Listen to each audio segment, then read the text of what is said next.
Boa noite, tudo bem? Sejam bem-vindos a mais uma terça-feira de estudos. Terça passada não fomos capazes de estudar em razão de raios e trovoadas aqui na região da Grande São Paulo. Mas hoje, por enquanto, o tempo só está fechado, né? Ainda tem grande chance de termos sucesso, ok? Boa noite, então, a todos vocês que estão acompanhando na Rádio Amigo Espírita, sejam muito bem-vindos. Vocês do SoundCloud, vocês que deixam mensagens na página da Rede Amigo, na minha página no Facebook, na página da Rede Amigo. Então, tem vários locais aí onde os estudos estão sendo colocados. Alguns grupos que fazem estudos de Joana de Ângeles se utilizando do material e dando feedback. Então, eu fico muito feliz de saber que estamos juntos nessa caminhada. E, além desse pessoal todo que nos acompanha à distância, tem os que nos acompanham in loco, por assim dizer, né? Vejamos quem está aqui hoje na lista de chamadas. Esses nomes que eu falo são das pessoas que deram o nome, tá? Normalmente a sala fica com 50 pessoas, mas nem todos deixam o nome. Fernanda, de Porto Alegre, Rio Grande do Sul. A Tereza, de Petrópolis, Rio de Janeiro. A Fernanda, de Durham, na Inglaterra. A Luciene, de São Gonçalo do Sapucaí, Minas Gerais. A Cristina, de São Mateus, no Espírito Santo. O Pedro, de Florianópolis, Santa Catarina. A Áurea, de Paraipaba, no Ceará. A Marisa, do Rio de Janeiro, capital. A Noêmia, de Belo Horizonte, capital também. O Bruno, de Boa Esperança, Minas Gerais. A Isabela, de Franca, interior de São Paulo. E o Elson Miguel Pereira, Rio de Janeiro. Pessoal desejando boa noite a todos vocês aí também, o pessoal aqui do chat desejando uma boa noite. Começamos meio mornos hoje, né? Tipo, uma semana sem estudar já vai dando preguiça. Vamos levantar isso aí, hein? Esse é o estudo da obra Autodescobrimento, uma busca interior, escrita por Divaldo Franco e Joana de Ângeles. A realização é da Rede Amigo Espírita e eu sou Vitor Antenori Rossi, psicólogo. Onde estamos? Estamos no encontro de número 42, capítulo 4.3, O Inconsciente Sagrado, parte 2. O Bruno está falando que já já o chat pega fogo. Quero ver, né? Normalmente das 70 pessoas aqui, hoje está abaixo da média. O que está acontecendo? Desse jeito, o José Aparecido vai me demitir. Vamos lá. Seguindo então direto no estudo, ok? Direto no livro. Atingindo os níveis superiores de consciência, nos quais vivencia estados alterados, lentamente abre comportas psíquicas que se assinalam por traços dessas percepções até emergir no inconsciente profundo. Então, para quem não se lembra, nós estamos no inconsciente sagrado, né? Estamos falando de ir cada vez mais atingindo níveis maiores de consciência para o nosso crescimento pessoal, para a nossa individuação, para a nossa autorrealização, ok? A Isabela dizendo que o pessoal está de ressaca do carnaval. Atingindo os níveis superiores de consciência, nos quais vivencia estados alterados, ou seja, como é que eu sei que eu atingi um nível superior de consciência? Eu tenho que vivenciar um estado alterado. No livro, tá? Vocês que têm o livro, eu normalmente não uso essas referências do final do livro, porque eu sei que existem edições e edições, tá?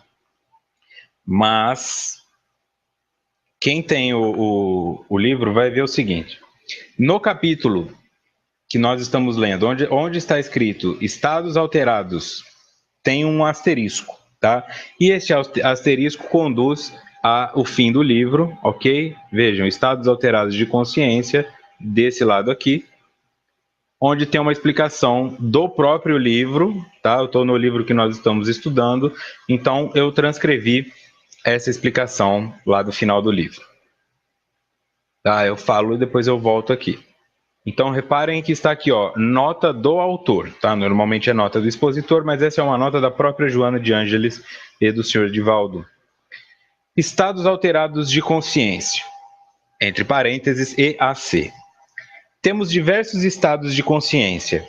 Os mais perceptíveis são estado de vigília, abre parênteses, plenamente conscientes dos conteúdos que ocorrem em pensamentos e ações, fecha parênteses. O estado de sono, abre parênteses, quando dormimos, fecha parênteses. O de devaneio, entre parênteses, quando começamos a dormir. Então, o estado de vigília, quando estamos conscientes dos conteúdos que ocorrem em pensamentos e ações. Então, neste exato momento, estamos em estado de vigília, tá? A não ser que você esteja dormindo aí e assistindo esse estudo em desdobramentos, o que pode ser uma vantagem. Mas, supondo que não, vamos tomar em conta que se estamos acordados, estamos em estágio de vigília, em estado de vigília. O estado de sono, quando dormimos, e o de devaneio, quando começamos a dormir. Às vezes você já se pegou assistindo televisão e você está assistindo televisão e você dá aquela cochilada. Parece que você dorme 30 segundos, assim, mas você chega até a sonhar. Esse é o estágio de devaneio, tá? Quando o teu corpo, quando a sua mente ainda não está desligada para o sono e quando você também não está acordada o suficiente para isso, tá? Então, normalmente, quando nós começamos a dar aqueles espasmos musculares, que a perna dá um tranco, a mão dá um tranco e tal, então, aquele é o momento em que o nosso cérebro está enviando impulsos para que nós tenhamos esses espasmos na tentativa de se certificar de que não estamos mortos, tá? Então, quando nós começamos a desligar a atividade para que o nosso sistema nervoso central identifique que nós estamos vivos, nós recebemos esses impulsos e por isso que dá esse tranco quando estamos para dormir. Tá? Nesse momento, esse estado que nós estamos vendo aqui de devaneio. Outros existem menos perceptíveis, já no texto. Ela pode se ampliar e permitir que o indivíduo vivencie estados que, por serem incomuns, são chamados alterados. O melhor seria dizer estados ampliados de consciência. Ok? Vocês que estão no áudio aí, isso é tudo do livro de Joana. Tirando a parte de acordar dando aqueles espasmos. Alcione, não. Elizabeth Sartori, de Cuiabá, chegou aqui, conseguiu nos alcançar. Seja bem-vinda. Então, o que nos foi passado aqui nesse texto? Que existem esses 3 estágios, mas que existem outros, menos perceptíveis. Ela pode se ampliar. Quem? A consciência. A consciência pode se ampliar e permitir que vivenciemos estados que, por serem incomuns, são chamados alterados. O melhor seria dizer estados ampliados de consciência. E aí tem a segunda parte dessa nota de Joana. Kenneth Ring, um estudioso da consciência, estabeleceu uma cartografia da consciência, usando a imagem de um cone formado por círculos concêntricos. Na ponta do cone e de menor amplitude é o estado de vigília, onde as percepções e sensações estão presas aos 5 sentidos. À medida que começamos a ampliar a consciência, outros estados acontecem, que vão desde um estado pré-consciente até o estado de êxtase espiritual, amplitude máxima e que seria a base do cone. Num dos estados ampliados de consciência, ele situa a possibilidade do encontro com entidades espirituais e guias que chamamos de transe mediúnico, onde ocorre o fenômeno da mediunidade. Isso aqui vai ficar bem mais claro, tá? Eu li rápido, mas nós vamos resolver isso aí. A Eliane disse que no livro dela não tem essas explicações. É justamente por isso que eu não as utilizo. Eu tento pegar fontes externas, porque às vezes a pessoa não vai encontrar no próprio livro e pode gerar uma confusão. Então vamos voltar lá no primeiro slide. Atingindo os níveis superiores de consciência, nos quais vivencia estados alterados, ou como a própria Joana disse, ampliados, lentamente abre comportas psíquicas que se assinalam por traços dessas percepções até emergir no inconsciente profundo. Entenderam? Essa é a distância que estamos de nos conhecer, de nos conhecermos. tá? Então, eu vou ter que atingir níveis superiores de consciência. Quando eu atingir esses níveis de superiores de consciência, eu vou entrar em estados alterados de consciência, tá? Algumas pessoas simulam esses estados quando fazem uso de LSD, de ayahuasca, de peyote, elas conseguem alcançar esses estados. A diferença é, quando eu evoluo naturalmente por esses caminhos espiritualmente, eu tenho controle sobre o que eu vou vivenciar. Quando eu tomo uma droga ou um enteógeno que me permite ter um estado alterado de consciência, eu sou levado pelos recônditos sombrios da minha mente. Então, por isso tem gente que toma LSD ou toma o ayahuasca e acha que a cabeça está pegando fogo, e acha que está sendo perseguida, que tem uma cobra no telhado, né? São várias situações assim que o indivíduo se perde, que tem morcegos gigantes atacando ele. Aqueles aspectos da minha sombra que não foram trabalhados podem vir me atacar. Eu posso ter situações prazerosas ou desprazerosas, mas é muito parecido com um rolar de dados. E quanto pior for o meu estado psicológico, maior será a chance de eu ter as bad trips, né? Que são aquelas viagens ruins, onde eu enxergo mais demônios do que anjos. No entanto, eu posso experimentar estágios onde eu vai encontrar coisas positivas, tá? Mas isso é jogar dados com a própria mente e, em alguns casos, a pessoa não consegue retornar daquele aspecto e mantém-se esquizofrênica ou perturbada para o resto da sua existência. Carnal. Depois de um tempo, recupera no mundo espiritual. Você falou o nome, mas o seu nome está como Alcione, então eu vou te chamar de Alcione. Elizabeth. Ok, Elizabeth. A Elizabeth pergunta se o alcoolismo pode dar surto psicótico. Surto psicótico não precisa de álcool para dar. Qualquer coisa pode te dar um surto psicótico. Quando você pega um celular, quebra ele na parede, quando você destrói alguma coisa, você está em um momento psicótico. Por isso é um surto.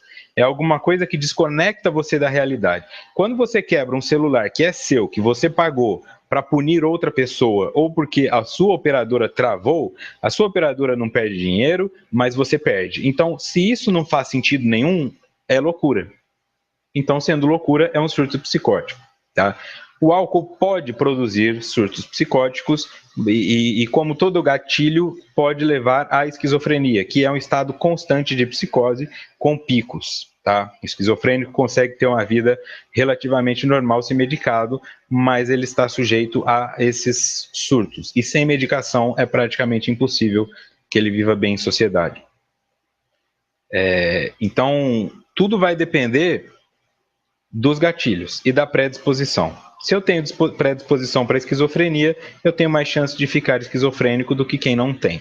Tá? Se eu fizer uso de enteógenos e psicotrópicos, eu vou aumentar essa chance porque eu estou mexendo com aspectos da minha mente com agentes externos. Ok? Maconha, cocaína, álcool, etc. Então vamos lá. Atingindo os níveis superiores de consciência, nos quais vivencia estados alterados, lentamente, ou seja, é um processo demorado, abre comportas psíquicas que se assinalam por traços dessas percepções até emergir no inconsciente profundo. E aí nós vamos tendo, por exemplo, epifanias, quando você resolve um problema que parecia não ter solução, quando você consegue perdoar uma coisa que parecia imperdoável. À medida que você alcança novos aspectos que curam as suas doenças, e eu não estou falando de câncer, eu não estou falando de gastrite, eu estou falando de doenças morais, né? A sua corrupção, o seu egoísmo, a sua falta de compaixão. Quando essas coisas se curam, são esses aspectos que estão sendo despejados. Tá? As comportas são abertas para que possamos acessar o que está lá. Vejam bem, não é para que novas coisas sejam colocadas. Muito do que nós podemos fazer está latente em nosso psiquismo. E aos poucos isso vai sendo liberado. O que algumas dessas drogas fazem? É como se elas pegassem essa comporta e escancarasse de uma hora para outra. E aí o indivíduo entra em contato com vários conteúdos que ele não tem tempo de elaborar e pode ser que a mente dele enlouqueça. O Sérgio quer saber o que é ter disposição em surto psicótico. Predisposição genética, histórico na família, histórico ambiental. no local que eu moro, com as pessoas onde eu convivo, isso é muito comum, né? Alguns países têm mais propensão que os outros, taxas de suicídio mais altas, taxas de homicídio, mas de forma geral o primeiro recurso está na sua genética. Se alguém da sua família enlouqueceu, se alguém da sua família entrou em um processo psicótico de esquizofrenia, ou sociopatia, psicopatia, você tem mais chance do que os outros de ter.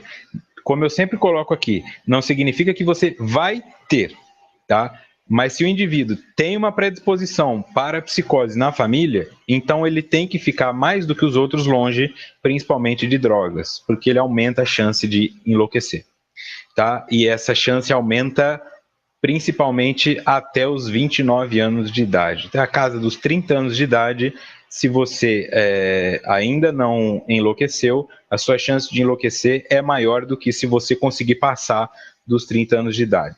Significa que depois dos 30 eu estou liberto? Não, tá? Eu posso, por exemplo, estar com 41 anos de idade, aí eu deixo meu filho no carro rapidinho para ir no mercado, meu filho de 7 anos de idade, eu falo, fica aqui que eu vou pagar uma conta, aí a hora que eu volto mataram ele, o ladrão foi assaltar o carro e matou o menino.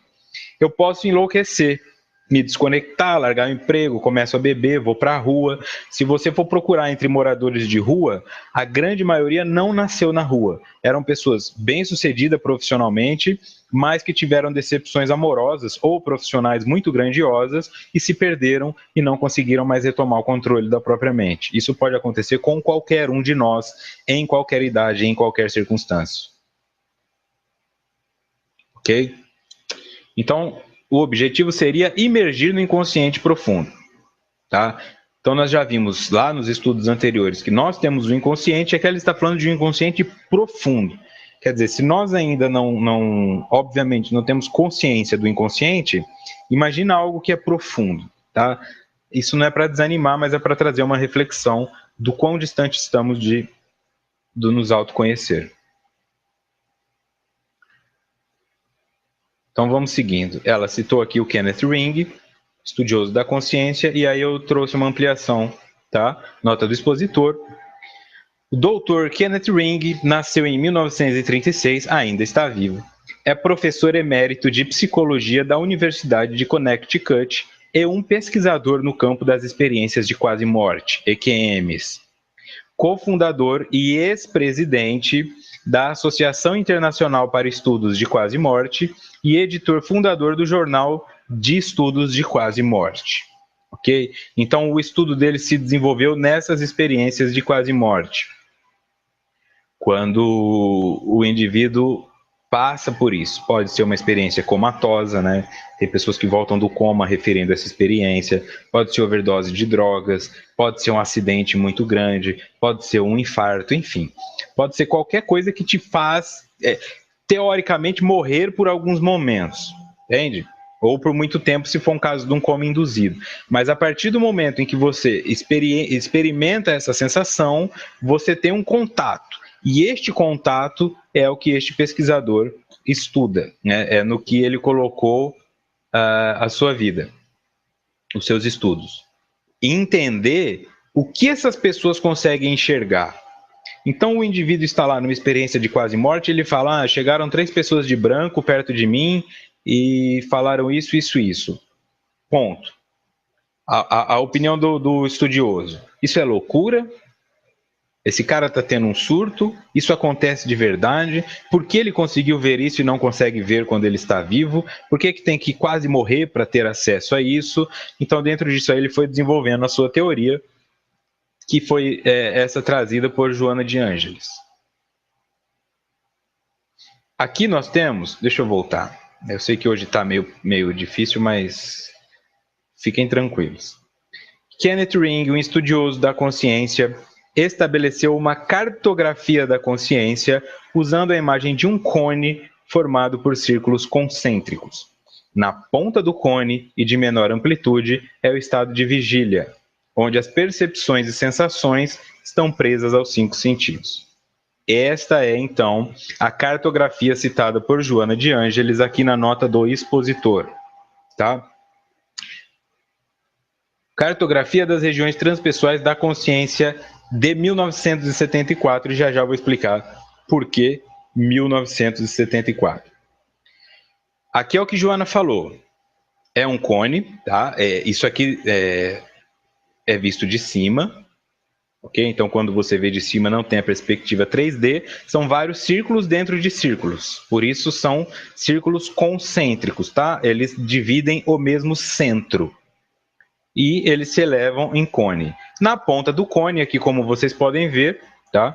Esse cone que me deu um trabalhão de fazer, mas eu consegui. Estou desenvolvendo habilidades de PowerPoint que eu não imaginava, graças ao estudo. Temos aqui a vigília no topo, né, como o estado menor de consciência. Depois nós temos o pré-consciente. Depois nós temos o psicodinâmico, o ontogenético, que diz respeito ao desenvolvimento e aprendizado ao longo da vida, o transindividual, que é aquele que está além do indivíduo, o filogenético, que é aquele característico da espécie, o extraterrestre e o superconsciente. Eu sei que muitas pessoas são novas no espiritismo e outras nem são espíritas, né? Tem várias pessoas que não são espíritas acompanhando esse estudo, o que é muito bom, porque eu também, apesar de fazer um estudo espírita, apesar de estudar o espiritismo, eu não sou um fanático, né? Então, eu gosto, por exemplo, como eu já citei aqui, do padre Fábio de Mello, eu acredito que ele coloca coisas importantes. O padre Léo também colocava coisas importantes, mas já faleceu. Né? Tem gente boa por aí, alguns pastores evangélicos, então é legal que outras pessoas estejam aqui. O extraterrestre ainda é associado para muitas pessoas que estão fora do meio como uma coisa, o ET. ET é isso, é extraterrestre, é aquilo que está fora da Terra. E o Espiritismo reconhece que existe vida em todos os planetas, ou na maioria dos planetas, alguns ainda não podem ter vida, mas o universo é composto de vários planetas, e em todos esses planetas pode ter algum tipo de vida em algum momento. Portanto, qualquer vida que não esteja na Terra é uma vida extraterrestre, tá? Se a sua mente não consegue imaginar isso diferente de um bichinho cabeçudo com um olho grandão, com o tempo você vai começar a se desapegar dessas coisas, ok? Pensando, por exemplo, em Jesus Cristo, que é o governador da Terra, ele é um extraterrestre, porque não necessariamente ele fica só aqui no planeta Terra. Bezerra de Menezes pôde sair do planeta Terra em razão dos méritos que conquistou, o que o transformaria em um extraterrestre, ok? Então isso é só para quebrar essa imagem do ETzinho de Varginha. Tá legal? Então é isso. Estado de vigília, tá? Quando estamos acordados. O estágio pré-consciente. Falando da leitura psicanalítica, o pré-consciente, como nós já vimos, é aquele que eu posso acessar com algum esforço, né? Se eu tentar lembrar o que eu comi na semana passada, eu lembro. Então, isso é pré-consciente. Agora, se eu tentar lembrar que horas eu mamei 2 meses depois que eu nasci, eu não vou conseguir. Portanto, isso é inconsciente. Ok? O psicodinâmico, o estado de consciência psicodinâmico. O que é psicodinâmico? Tudo que se referir a dinâmico é aquilo que estuda o movimento. Psicodinâmico é o que estuda a forma como a mente se movimenta, como o psiquismo age, tá? Então, quando você tem, por exemplo, a termodinâmica, ela estuda como a temperatura age. Quando tem um meio muito concentrado e um meio menos concentrado, eles se equilibram para que tudo fique com a mesma temperatura, por exemplo. Isso é termodinâmica. E a psicodinâmica, que se refere a algumas linhas de pensamento, tá? Existem psicólogos e psiquiatras que atualmente trabalham com psicodinâmica. Isso significa que não existe o diagnóstico, tá? Não é no diagnóstico que eu me prendo. Eu não posso chegar lá, por exemplo, o José dos Santos chega aqui no consultório e fala: olha, Vitor, eu sou bipolar. Se eu trabalho com a linguagem psicodinâmica, eu não consigo enxergá-lo como bipolar, porque eu sei que agora ele já é diferente do que ele era 1 minuto atrás, e esse diagnóstico que ele recebeu de bipolaridade há 2 anos já pode ter se transformado em alguma outra coisa. Tá? E mesmo a bipolaridade que ainda possa existir nele, talvez não seja a mesma. Essa é a tendência da profissão nos anos que estão por vir. O estudo da psicodinâmica mais intenso, sem ficar preso a rótulos estereótipos. Ok? Ontogenético, aquele relacionado ao desenvolvimento e aprendizado, é o nível de consciência que diz respeito às coisas que eu conheço, tá? A partir do momento que eu nasço, o autor cita até questões relacionadas ao parto, assim, aquelas experiências relacionadas ao momento do parto que são constrangedoras e traumáticas e tal. Aquilo é um nível de consciência ontogenético. O transindividual, que aqui também vai se assemelhar muito ao inconsciente coletivo proposto por Jung, que é aquele nível de consciência que ultrapassa a mim, tá? Ele alcança a todos nós, assim, eu tenho esse nível de consciência, eu tenho esse estado de consciência, eu posso chegar a esse estado de consciência e você também. O filogenético característico da espécie, tá? Aqui nós teríamos também uma associação com Jung no que diz respeito aos arquétipos também, né? Pela forma como nós desenvolvemos na parte antropológica, ou seja, como seres humanos. O extraterrestre, que este nível extraterrestre aqui, vou voltar para vocês verem. Joana, num dos estados de consciência, ele situa a possibilidade de encontro com entidades espirituais e guias, que chamamos de transe mediúnico, onde ocorre o fenômeno da mediunidade. Tá? É aqui, no nível extraterrestre. E, por último, o nível superconsciente. Voltando de novo. Primeiro slide. Lentamente abre comportas psíquicas que se assinalam por traços dessas percepções até emergir no inconsciente profundo. Esse inconsciente profundo é esse estado final que está na base da pirâmide. Ok? Aqui no outro slide de Joana, ó. À medida que começamos a ampliar a consciência, outros estados acontecem que vão desde um estado pré-consciente até o estado de êxtase espiritual, amplitude máxima, que seria a base do cone. Portanto, aqui, superconsciente. Tá? É quando estamos totalmente conscientes daquilo que somos. Okay? Um estado designado a espíritos superiores que já alcançaram o domínio pleno do conhecimento do bem e do mal, da doença e da saúde, do moral e do imoral, e que já não respondem mais passionalmente nem instintivamente a questões dessa ordem. O Sérgio diz que tenta esquecer algumas coisas, mas que elas voltam para a consciência dele. Nós não temos a habilidade de esquecer as coisas, ok? As imagens, elas vão ficando... Eu não estou rindo eu estou rindo porque eu identifico com a sua pergunta, não porque eu achei ela engraçada. Se fosse fácil, né, conseguir esquecer essas coisas, ninguém sofria por amor, ninguém sofria por remorso, por mágoa, nada disso. O que a nossa mente faz? Aquilo que eu preciso resolver, ela joga para mim. Ela joga em sonhos, ela joga em atos falhos, ela joga em comportamentos, ela joga em doenças. Quanto menos eu dou ouvidos àquilo, mais alto ela começa a gritar, eu posso chegar ao ponto de morrer em razão de algo que não foi trabalhado. Então quer dizer que a minha ansiedade vai me matar. Pode ser que ela pare o seu coração, mas pode ser que você morra de obesidade. E a sua obesidade você construiu por comer demais, por estar ansioso. Então, e você ficou ansioso porque não conseguiu resolver aquele problema lá atrás. Este problema lá atrás é que precisa ser resolvido. Ele vem para você resolvê-lo, mas você não resolve. Você come um bolinho de chocolate. E de bolinho de chocolate em bolinho de chocolate, você soterra esse problema e junto com esse problema, você soterra a sua própria existência. E aí o seu coração para porque você está obeso. Ok? Então, qual que é o sentido disso? Quando eu tento voluntariamente jogar algum aspecto que eu não quero pro meu inconsciente, eu não consigo. Os aspectos que vão pro inconsciente, que ficam armazenados como uma energia, tá? Recalcados como uma energia que a psicanálise chama de catexia, é essa energia guardada de algo que não foi resolvido e pode se dissipar pela sublimação, por exemplo, ao pintar quadros, campos artísticos e criatividade, etc.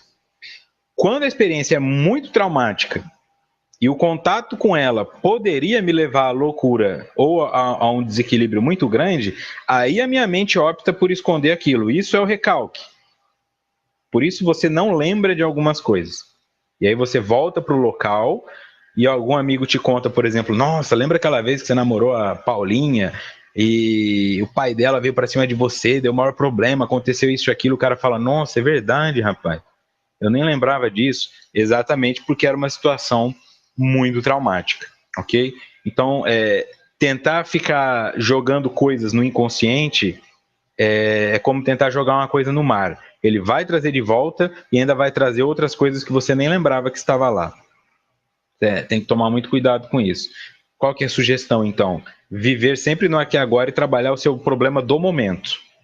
Se o seu problema do momento é o seu trabalho, então não transforme isto em um problema no seu casamento.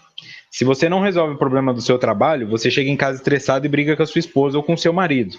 E aí você arruma um novo problema e não resolve o do trabalho.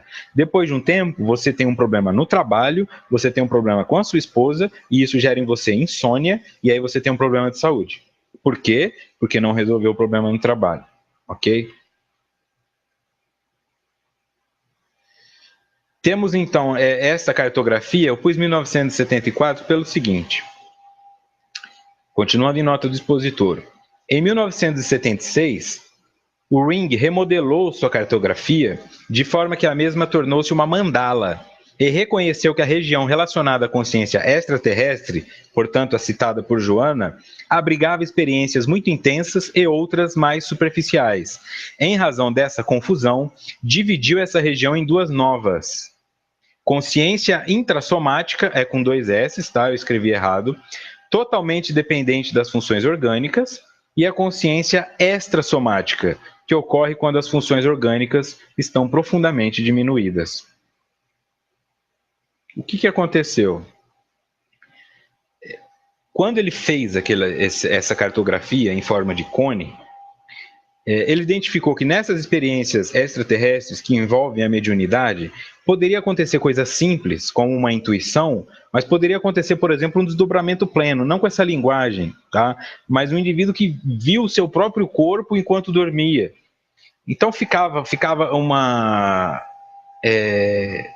variação muito grande de possibilidades que para ele foi negativa. Então ele preferiu dividir isso e refazer a própria teoria, tá? E aí nesse artigo que eu citei como fonte aqui, ele se retrata, refaz a teoria dele, então é importante ter essa atualização.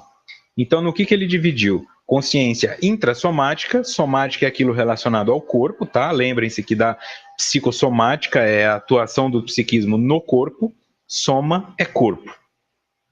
Consciência intrassomática é aquela que depende das funções orgânicas e a consciência extrassomática.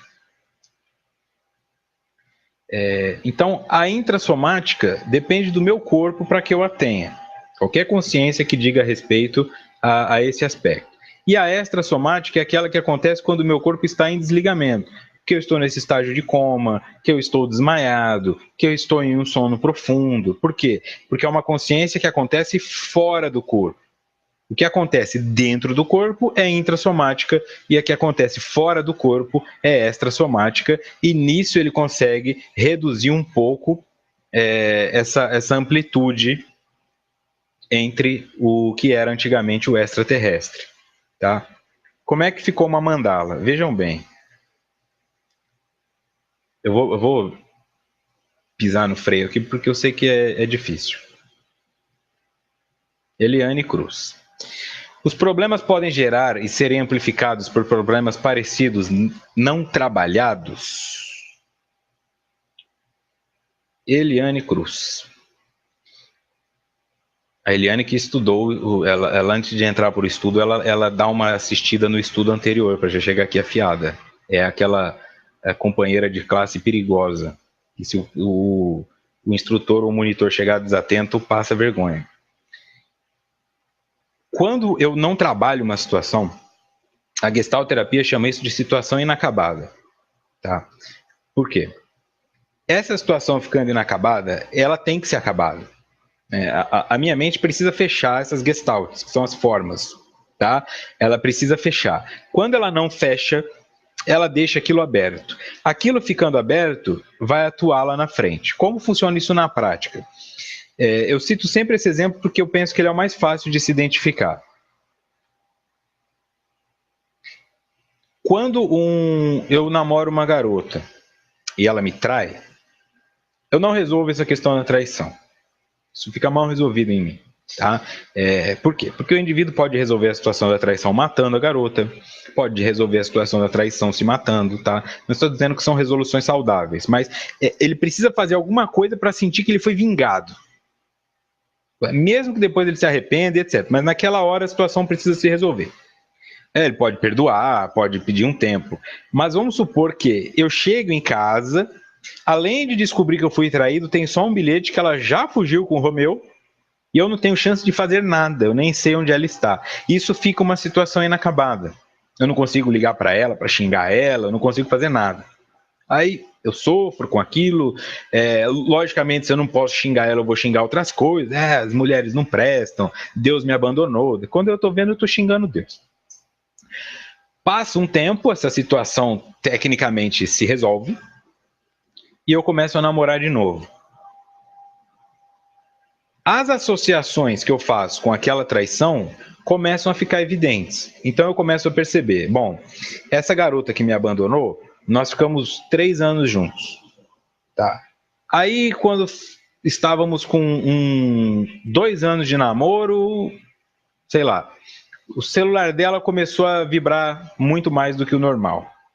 Mas até então o cara não estava nem aí. Não fazia diferença. Aí ele foi traído. Depois de passar por esse processo, a próxima namorada, quando o celular dela vibrar, na mente desse indivíduo, meu Deus, quem é? Quem é esse cara aí? Com quem você está falando? Deixa eu ver. Me dá a senha do seu Facebook. Me dá a senha do seu celular. Deixa eu saber o que está acontecendo. Porque, como a situação não foi resolvida, ela precisa ser resolvida. Como a garota que o traiu não está acessível, ele tenta resolver isso projetando a possibilidade de traição numa garota nova, porque com isso a mente dele tem a sensação de que está resolvendo a situação. Por isso a sua pergunta é respondida com um sim. Tá? Quando eu não resolvo uma situação, ela continua se repetindo, traz situações novas, mas na maioria das vezes a base para tudo é a mesma. Quando eu paro para pensar por que eu estou sofrendo no meu trabalho, na minha família e com a minha saúde, em terapia, a maioria das pessoas descobre que é por um único motivo. Este único motivo não trabalhado vai dando ramificações na parte social do indivíduo até que ele não saiba mais onde começa a si mesmo e onde começa o problema. E aí ele está totalmente vinculado à angústia. Tá?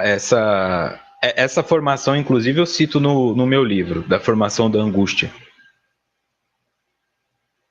Tá? Então, o ideal é sempre trabalhar o aqui e agora, né? Como disse Jesus, basta cada dia o seu mal. Trabalhe o que você tem hoje, porque se você não trabalhar o que você tem hoje, vai acumular com o de amanhã, e quando você se der conta, você vai achar que o de hoje era um momento feliz na sua vida. Né? Tantas pessoas falam assim, eu não vejo a hora de sair da casa dos meus pais, minha mãe me incomoda muito, aí depois lá com 25, como eu queria voltar para casa dos meus pais, eu só tinha que estudar, se eu pudesse voltar lá eu faria diferente. Isso é o que pode acontecer com você se você não tomar cuidado. Esse momento que você está na sua vida, que te parece ser o pior possível, pode ser um dos melhores que você vai ter nos próximos anos se você não tomar cuidado. Mas a minha esposa me incomoda muito, pode ser que daqui a um tempo você esteja sofrendo de solidão. Mas os meus filhos me atrapalham a trabalhar. Pode ser que daqui a um tempo nenhum deles queira passar o Natal com você. E aí você vai começando a entender que a resposta para tudo está sempre no aqui e agora.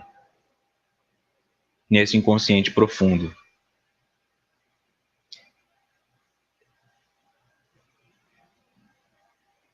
Aí a companheira nova pergunta, o que fazer com anos de acúmulos? É o que todos somos, anos de acúmulos. Tá? Terapia. Não tem outro jeito. Meditação, contato, mas quando eu falo terapia, eu não estou falando vá num psicólogo, sente conversa, é qualquer terapia. Tá?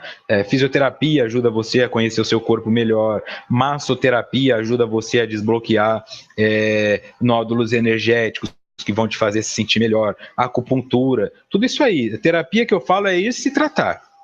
Tá? Foram anos acumulando, serão anos organizando e depois você terá a vida inteira para acumular coisas novas. O que acontece? Eu acumulo muitas coisas ao longo da minha existência e depois eu tenho dó de jogar algumas fora, porque elas têm uma representação simbólica. Ah, não quero jogar isso fora. Isso aqui me lembra a vez que eu fui lá pro Canadá, sei lá. Aquela vez que eu fui para Fernando de Noronha, ou que eu fui para o Piscinão de Ramos, ou não importa. O que importa é que essas memórias simbólicas me atrapalham a seguir em frente. Como é isso na prática? Supondo que a garota tenha tido uma mãe que era... Não, aí vai ter que ser um homem. Se a mãe que era, tem que ser um homem.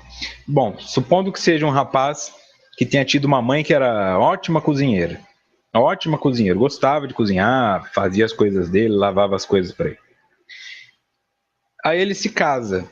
E ele não consegue ser feliz com a esposa, porque ela cozinha mal. E ele fica falando, minha mãe faz isso aqui muito melhor. Porque quando eu estava na casa da minha mãe, é disso que eu estou falando. Ele não consegue abrir mão daquela memória, e aquela memória impede que ele tenha uma memória nova. De se divertir com a namorada cozinhando mal, ou de ele ir cozinhar, já que ele acha que ela cozinha mal. Então, no fim das contas, ele fica a vida inteira procurando a mãe dele em outras mulheres, e quando ele acha uma mulher que cozinha e que faz as coisas e não reclama, ele se casa e considera que está feliz.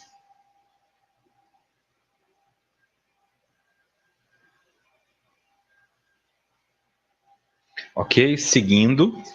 Nota do expositor aqui é apenas simbólico, tá? Eu tirei direto do texto, então está em inglês, como foi colocado pelo Ring, ok? Este da esquerda aqui é este cone, visto de cima, tá? Aqui no centro está a vigília e aqui na borda está o superconsciente. Aqui fora está escrito vácuo, tá? E este aqui de 1976, 2 anos depois, foi quando ele resolveu reorganizar. E aí, aqui no topo, nós temos a parte superficial intrassomática e aqui no topo aqui embaixo, a parte profunda. Aqui no meio, onde tem essas divisões paralateral, na figura da direita, é onde ele refez a parte do extraterrestre. Okay? Onde ele começou a entender que existem experiências que vão sendo experiências visionárias e experiências mais superficiais. Tá? Então essa foi a mudança que ele fez. Por isso deixou de ser um cone e passou a ser uma mandala. Mas não vamos aprofundar, porque isso por si só teria que estudar o livro dele. O que nos importa desse estudo dele é o superconsciente. Continuando em Joana. Esse inconsciente profundo, então sempre que ela falar inconsciente profundo, é a base da pirâmide do Rings. Ok? Esse inconsciente profundo, porém, que alguns psicólogos transpessoais e mentalistas denominam como sagrado, é depósito das experiências do espírito eterno, do eu superior, da realidade única da vida física, da causalidade existenciais. Da causalidade existencial, perdão. A Paty pergunta sobre os nódulos energéticos. Quando você faz uma massagem, você se coloca para que alguém faça uma massagem em você, e eu estou falando de massoterapia, tá? Não uma massagem tranquila de spa, uma massoterapia, quando o indivíduo vai para arrebentar mesmo, que chega a doer, tá? E ele encontra alguns pontos que são como nós, de tensão. Ele fala, nossa, você está com muita tensão aqui. E alguns sabem até te dizer o que está acontecendo na sua vida pelos nós que eles encontram. Dependendo do local, ele fala, você está com algum problema no seu casamento? Você está com algum problema no seu emprego?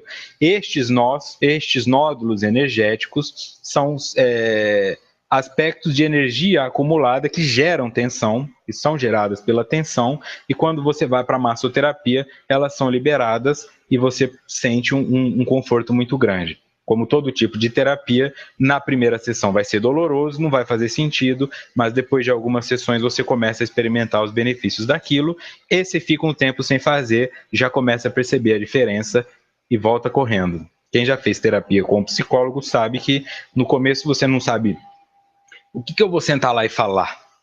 Eu vou falar da minha vida, ele vai fazer pergunta, ele vai aplicar teste, e aí você não vê muito resultado depois de um mês, 2 meses, e eu não sei o que eu estou fazendo lá.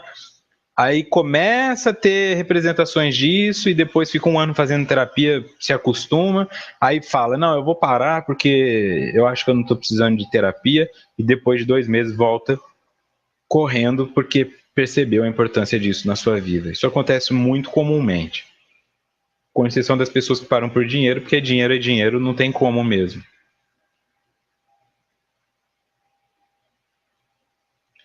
Esse inconsciente profundo, que alguns psicólogos transpessoais denominam como sagrado, é depósito das experiências do espírito eterno, do eu superior, da realidade única da vida física, da causalidade existencial. Então, alguns psicólogos transpessoais entendem o seguinte: eu sou um psicólogo, você vem como um cliente para conversar comigo.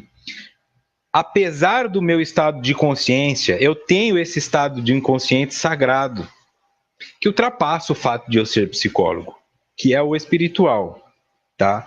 Então, quando eu converso com você, tem as coisas que eu te ajudo a chegar à consciência, tem as coisas que eu chego à consciência ajudado por você, que às vezes na elaboração do cliente o terapeuta também se descobre, isso é extremamente comum. E tem aqueles aspectos que nem eu nem você temos contato, mas eles vão acontecer apesar da nossa vontade. Esse é o inconsciente sagrado dentro dessa visão, seria esse inconsciente profundo trazido por Joana.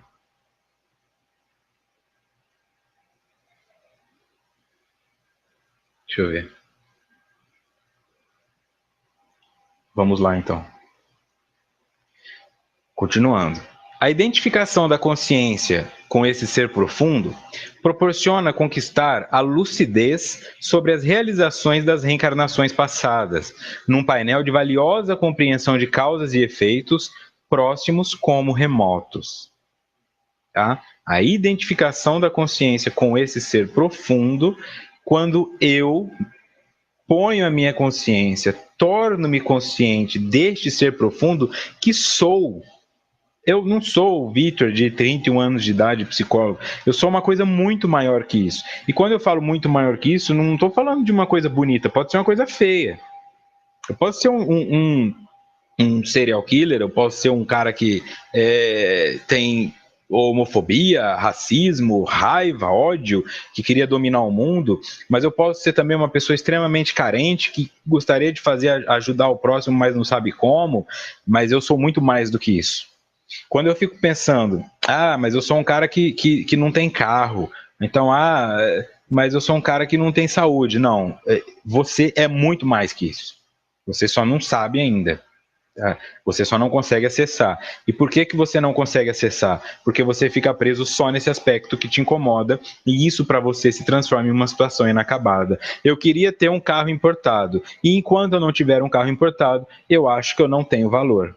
Quando eu consigo o carro importado, aí eu sinto que eu valho alguma coisa. Saio na rua esperando que todo mundo olhe para mim. Quando eu entendo que a movimentação no mundo espiritual se dá por outros meios, aí eu falar, que adianta eu ter uma BMW lá no nosso lar, se os espíritos superiores passam volitando, né? Como se fossem voando sobre o chão. Que adiantou? Aí o indivíduo que tem um carrão, nossa, esse cara ainda precisa de um carro para dirigir. Lógico que eles não vão falar isso porque eles são superiores. Mas é um modo de dizer que quando você busca se focar naquilo que te incomoda, você vive incomodado. Quando você entende que essa parte que te incomoda, na verdade, é uma lição que vai te permitir crescer, você consegue buscar recursos para lidar com ela em outras áreas. Como seria esse indivíduo? Pensando nesse indivíduo que eu citei lá atrás, eu estou com um problema no meu trabalho e eu vou chegar na minha casa. O indivíduo que se foca no trabalho pensa, nossa, minha vida não vale nada. Eu não acredito que eu tenho um emprego desse, estudei para isso. E ele chega em casa e a esposa dele, oi amor, eu não quero falar não, e não sei o quê. Esse é o indivíduo concentrado no problema. O indivíduo que não está concentrado no problema é diferente. Meu trabalho está difícil, mas ainda bem que eu tenho a minha casa com a minha esposa e meus filhos para me tirarem dessa tristeza, porque lá eu sou feliz. E aí ele chega, dá um beijo na esposa, brinca com o filho, minimiza a situação. Ele fala, ai amor, lá no seu trabalho está difícil? Está difícil, mas graças a Deus eu vou conseguir. Percebem a diferença? Aquele que só entende o problema, vive no problema e tudo para ele se transforma em problema. Ele vai perder a esposa, ele vai perder o emprego, ele vai perder a saúde, ele vai perder tudo. Aquele que se concentra no que tem, ou seja, nesse ser profundo, que já traz várias experiências, e não é um cara que, mas eu não fiz faculdade, mas você pode ser um PhD de outra existência. Então, essa experiência existe dentro de você. Você não pode dar aula de física agora, mas de repente isso te permite entender um monte de coisa que fazia sentido antigamente e que pode te ajudar a sair do seu estado. Tá? Esse é o principal ponto a ser trabalhado e compreendido aqui. A capacidade que nós temos de nos conectar com as existências passadas, não nessa curiosidade de saber o que eu fui na vida passada, mas de confiar que eu tenho muito mais experiência do que os anos de vida atuais e que qualquer situação que se apresente para mim pode ser resolvida com os recursos que eu tenho. Se eu não estou conseguindo, é porque eu estou focando nas coisas erradas ou utilizando as ferramentas erradas para isso. Por isso que serve a terapia. Ou a conversa com um amigo, ou qualquer coisa, porque te ajuda a enxergar outros panoramas. Tá? O indivíduo tentando cavar a parede com colher de danoninho. Aí vem um cara e fala assim para ele, pô, mas por que você não usa aquela picareta? Cara, eu tenho uma picareta? Tinha uma picareta lá na tua casa da última vez que eu vi, estava escondida atrás de uns pneus lá. Rapaz, é mesmo. Sabe esse momento? É isso que a terapia faz com o indivíduo. E é isso que o autoconhecimento faz conosco. Nós vamos nos recordando de coisas que já vivemos, e aí eu descubro que é muito mais fácil lidar com os meus filhos, com as drogas, com o meu patrão, do que eu estou imaginando.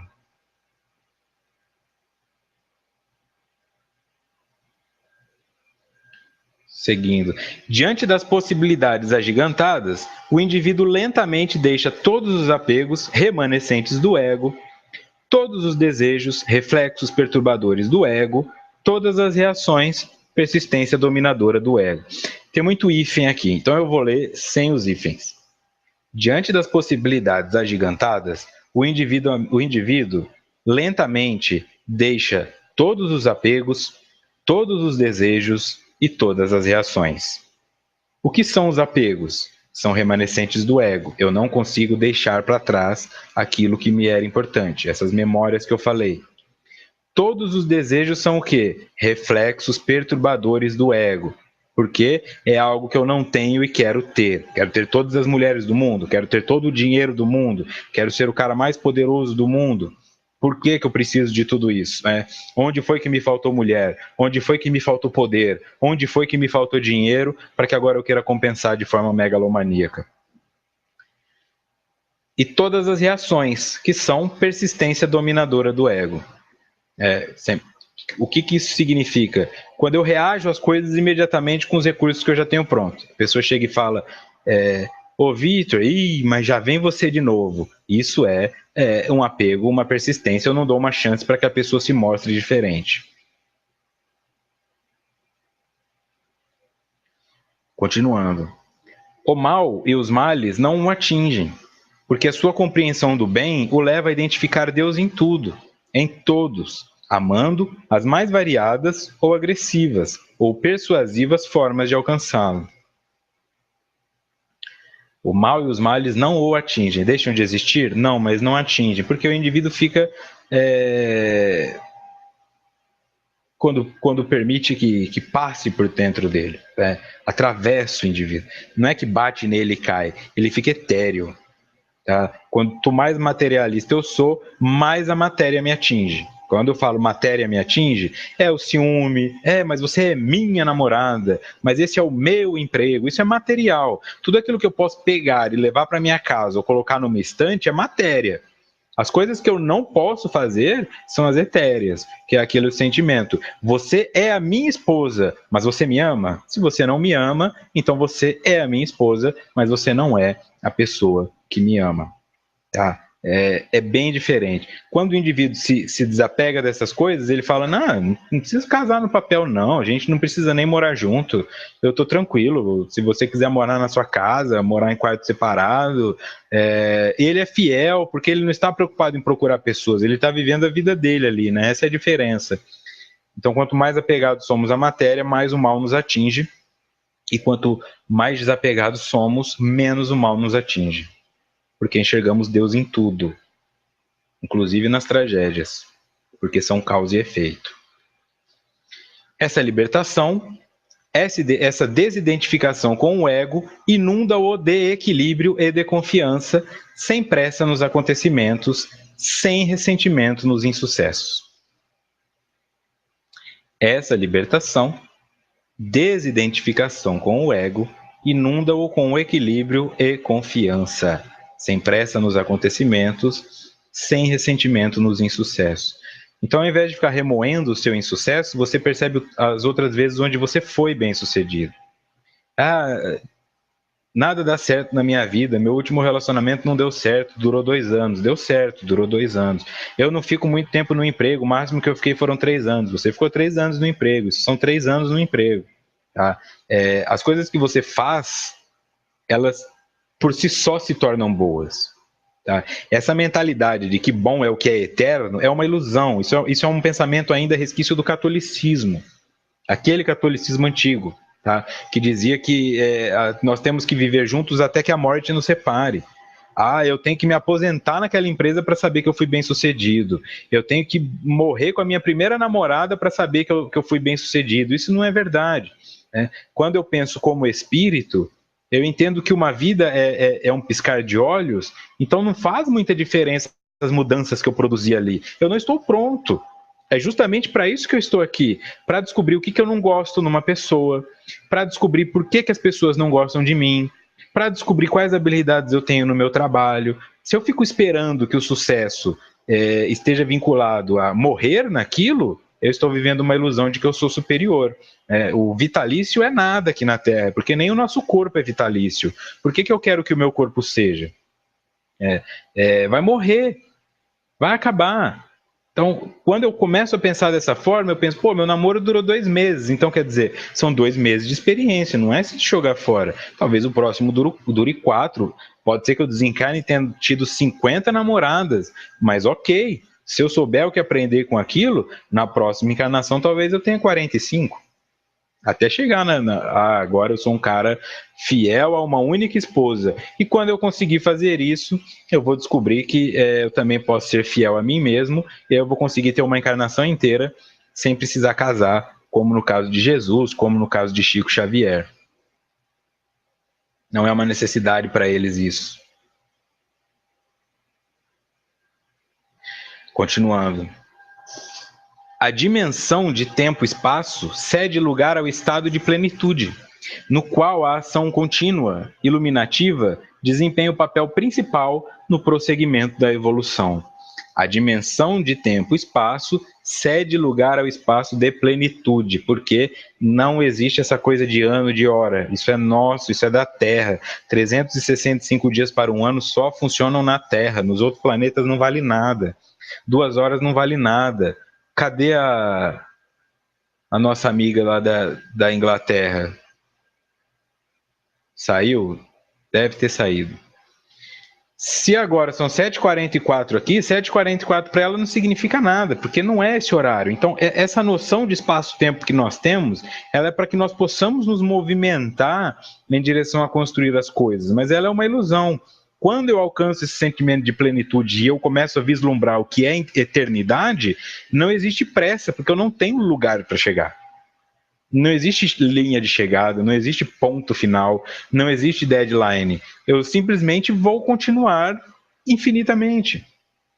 Então, eu dou aquela relaxada, e não tenho pressa. Por isso que o seu mentor espiritual não fica desesperado quando você comete suas atrocidades, quando você fica bêbado, quando você acessa pornografia escondido, quando você faz uso de maconha, quando você faz... Ele não fica desesperado, nossa, coitado, perdeu a encarnação.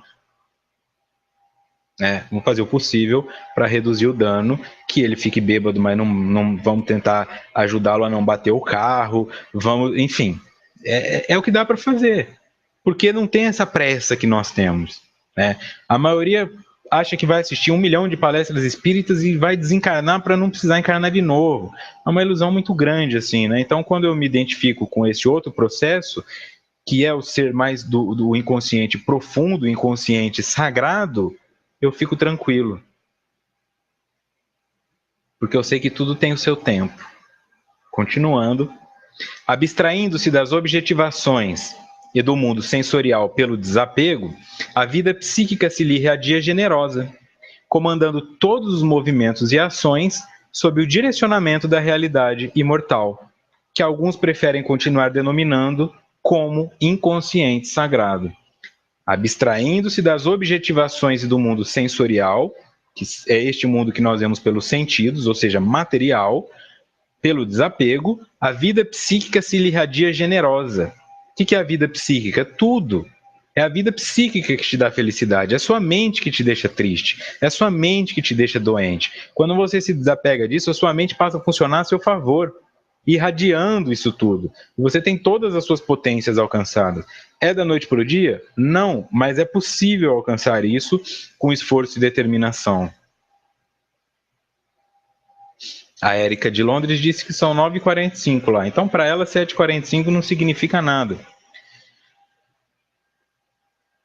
Comandando todos os movimentos e ações sob o direcionamento da realidade imortal. Então, a minha energia psíquica passa a funcionar de acordo com o que o espírito quer. E aí, naturalmente, o corpo físico, para mim, passa a ser realmente uma vestimenta. Eu não me apego a isso aqui. Aí o Vitor, o que vão pensar do Vitor, porque o Vitor o Vitor não tem que ser nada. O espírito que habita o Vitor está aproveitando a oportunidade como Vitor para construir mais um pedaço da sua história. Mas se eu ficar apegado ao Vitor, depois que eu desencarno, eu vou no meu velório, eu fico em cima do meu túmulo, eu venho brigar por namorada, eu venho brigar pela televisão que eu deixei, e me esqueço da realidade imortal, que é essa do espírito. Continuando, tornando-se plenamente realizado, sente-se purificado das mazelas, sem ambições nem tormentos. Aproxima-se do estado luminoso, liberta-se. Ok? Tornando-se plenamente realizado, tá? Não confunda ser realizado com ser bem-sucedido, né? Ser realizado é ter dinheiro. Ser realizado é tornar-se realidade. Tornar-se o que você veio para ser, tornar-se o que você é na essência, não essa construção cheia de máscaras que você teve que criar para sobreviver às rejeições, aos traumas, às mágoas, né? Mas ser esse indivíduo espiritual, imortal, com total consciência, isso é tornar-se realidade. Aproxima-se do estado luminoso e liberta-se. Luminoso aqui está em negrito, tá? Eu vou para encerrar o estudo na nota do expositor. No estudo do triunfo pessoal, o último capítulo estuda só o luminoso, mas aqui nós só vamos ver o que significa. Nota do expositor.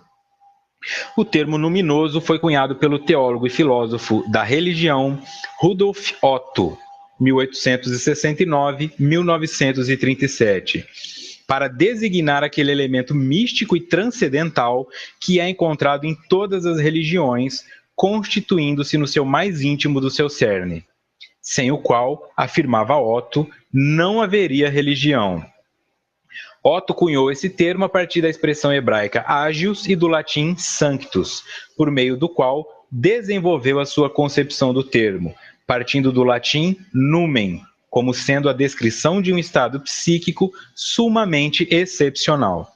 Assim sendo, o termo, na intenção do teólogo alemão, visava descrever o sagrado em si, sem se ater às conjecturas éticas e morais e, principalmente, a toda e qualquer tentativa de explicação do fenômeno por meio de processos e esquema puramente racionais. Ok? Então, o luminoso, que nós vemos aqui no último slide, representa o sagrado em si. Tornando-se plenamente realizado, sente-se purificado das mazelas, sem ambições nem tormentos. Aproxima-se do estado luminoso, portanto, sagrado. Liberta-se. Certo? Semana que vem, então, próximo encontro, começaremos o capítulo 5, Viagem Interior, capítulo 5.1, Busca da Unidade, parte 1. Obrigado, amigos, obrigado, companheiros da Rede Amigo Espírita, obrigado pelo espaço cedido, pela oportunidade que nos é dada, obrigado a Joana de Ângeles, Adivaldo, pelo material disponibilizado, e a todos vocês que ajudam na divulgação, a Carolina também na criação do grupo para estudos paralelos, o Sérgio também eu sei que ajuda bastante, sempre levando o vídeo lá para o estudo, e todos vocês que estão sempre aqui acompanhando. A partir da semana que vem, então, começaremos a viagem interior. Venham preparados, porque agora a coisa vai começar a ficar melhor. E por melhor, entendam mais difícil. Ok? Ótima noite, então, a todos vocês. Aos que fazem os 2 estudos, nos vemos amanhã. Aos que fazem apenas este, nos vemos terça que vem. Um grande abraço e muita paz.